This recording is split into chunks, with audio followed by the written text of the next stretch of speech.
نئے طالبان۔ اتوار 15 اگست کے روز طالبان کے ایک سینئر عہدیدار نے اعلان کیا کہ افغان حکومت پر طالبان تحریک کی تیزی سے فتح ایک غیر معمولی کارنامہ ہے۔ اس کے ساتھ ہی یہ اعتراف بھی کیا کہ طالبان کی حکمرانی کا حقیقی امتحان اب شروع ہوا ہے۔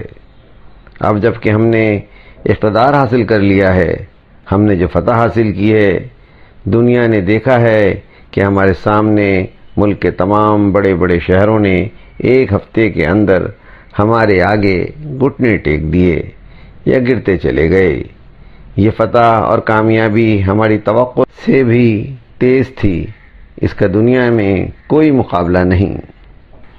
ان دعووں کے ساتھ اس بار طالبان کی جانب سے اس حقیقت کا اعتراف بھی ہوا ہے کہ طالبان کا اصل امتحان اب شروع ہوا ہے۔ حقیقت یہی ہے کہ دنیا بڑی دلچسپی سے یہ دیکھنا چاہتی ہے طالبان کیسے افغان قوم کی توقعات پر پورے اترتے ہیں یا اتریں گے۔ اس کا جواب فی الوقت آسان نہیں ہے، یہ $1 ملین کا سوال ہے اور اس کے جواب کو حقیقت بننے میں وقت لگے گا۔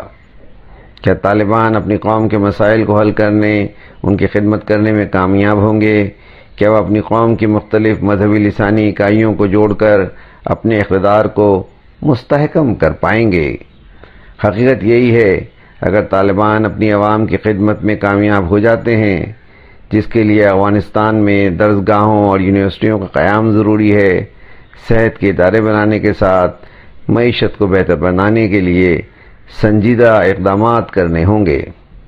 طالبان اگر مذکورہ بالا شعبوں میں بہتری لے آتی ہے تو یہ وہ کامیابی ہوگی جو ان کے دعوے والی فتح کو یادگار فتح بنا دے گی، ورنہ طالبان کے ہر عمل کو افغانستان کے روایتی جنگجوؤں اور قبائلی مزاج کی روشنی میں ہی دیکھا جائے گا اور یہی کہا جائے گا کہ لڑے بغیر افغانیوں کو مزہ نہیں آتا، خاص کر افغانستان کی جذباتی مذہبی قیادت کو۔ افغانستان میں آج طالبان کے لیے سب سے بڑا چیلنج یہ ہے کہ آج طالبان اپنے مخالفین سے کس طرح ڈیل کرتے ہیں۔ کیا اپنے خلاف کسی اپوزیشن کو برداشت کریں گے؟ آج سوشل میڈیا کا زمانہ ہے، یہ 90 کا دور نہیں، اب بہت کچھ چھپائے نہیں چھپے گا۔ پابندیاں آسان نہیں ہوتی، پابندیاں علاج نہیں ہوتی، بلکہ پابندیوں کے نتیجے میں معاشرے میں سڑان پیدا ہونے لگتی ہے۔ حقیقت یہ ہے کہ بہت سی ناپسندیدہ پابندیوں کو بھی معاشی ترقی میں چھپا لیا جاتا ہے۔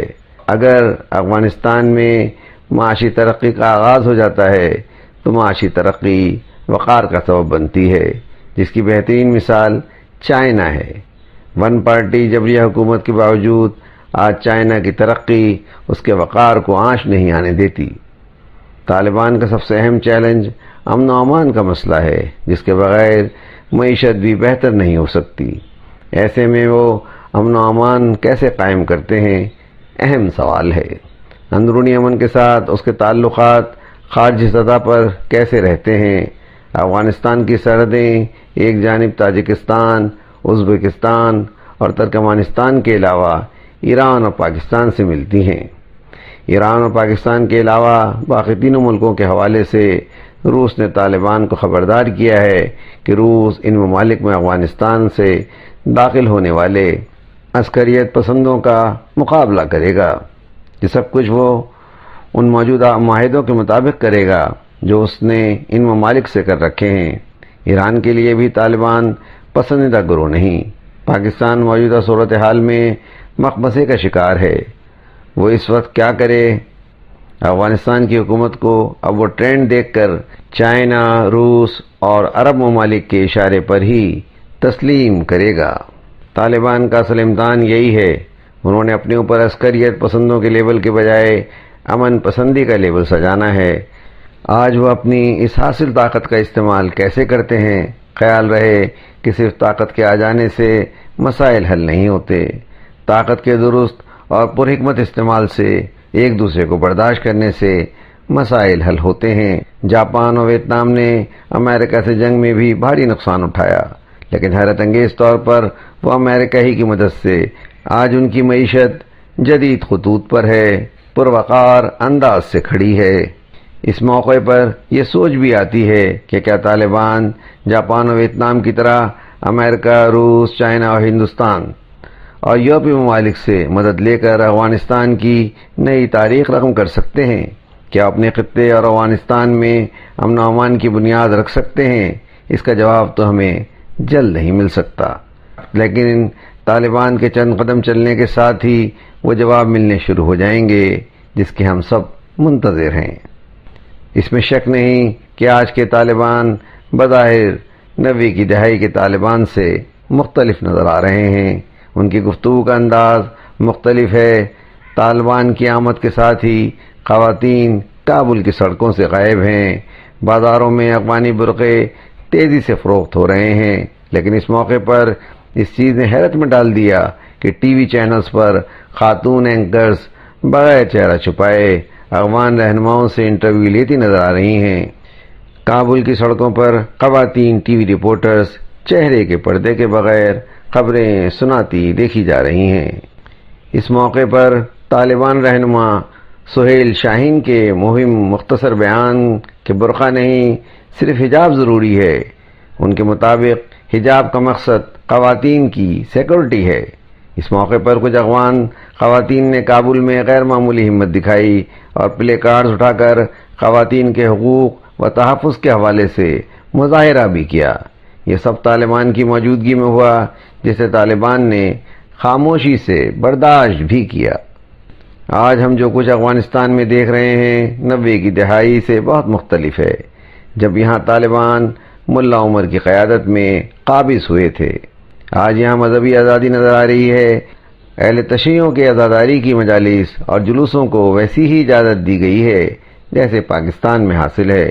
یہ بہت بڑی تبدیلی ہے، جبکہ ماضی میں اہل تشیعوں خاص کر ہزارہ شیعوں نے طالبان کے بڑے مظالم برداشت کیے تھے۔ طالبان کے رہنما ملا عمر کے دور اقتدار میں بامیان کے بتوں اور مجسموں کے ساتھ جو ہوا وہ بھی دنیا بھی بھولی نہیں ہے۔ خیر، آج طالبان پھر چھا گئے ہیں۔ ان کے چھا جانے اور غیر جمہوری طریقے سے بندوق کی طاقت سے حکومت لینے پر نقد پہلے بھی ہوتی رہی ہے، وہ اب بھی ہوتی رہے گی۔ یورپی ممالک نے طالبان کے بطور طاقت حکومت لینے کے اقدام کی پرزور مذمت کرتے ہوئے اسے تسلیم کرنے سے واضح طور پر کسی لگی رپٹی کے بغیر انکار کر دیا ہے۔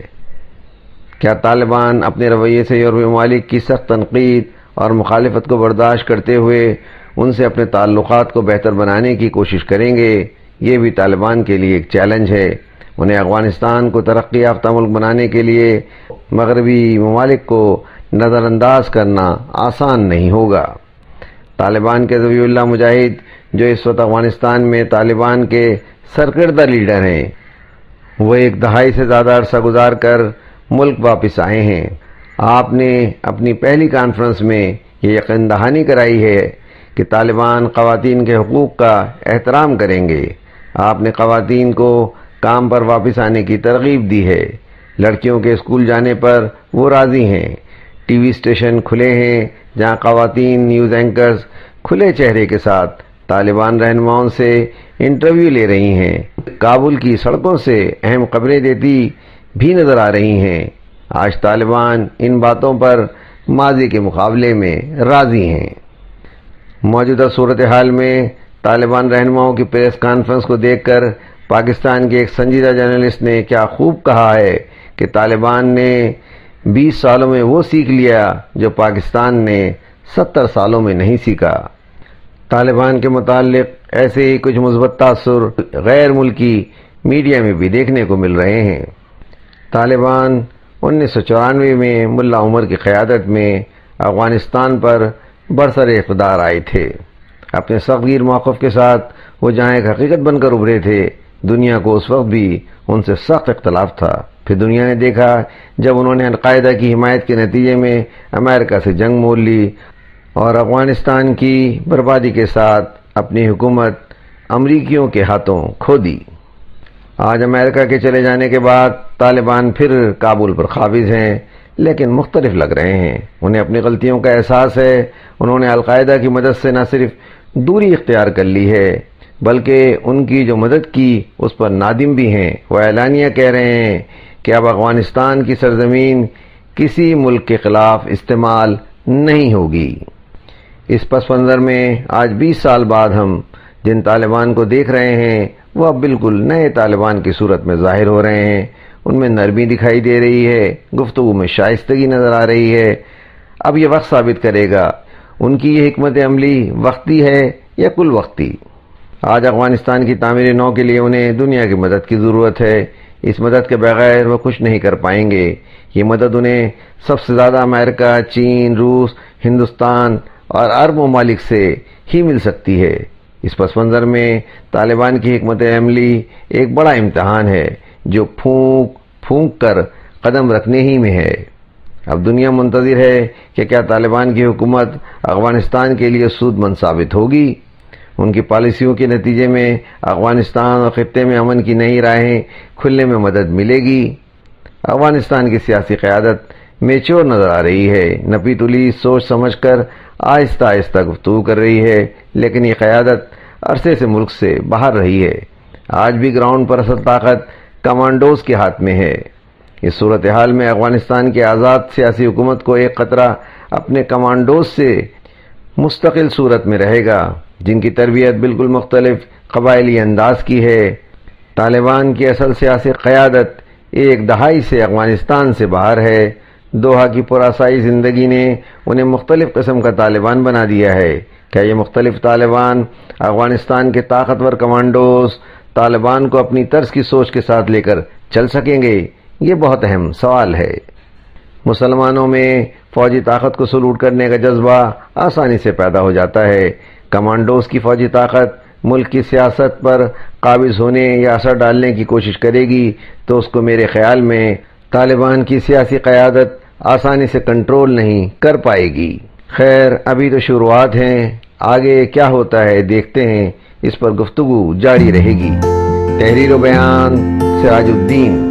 آپ کو ویڈیو پسند آئی ہے تو لائک کیجئے، سبسکرائب کیجئے تاکہ آپ کو میری نئی ویڈیوز کا نوٹیفیکیشن بر وقت مل سکے۔ شکریہ۔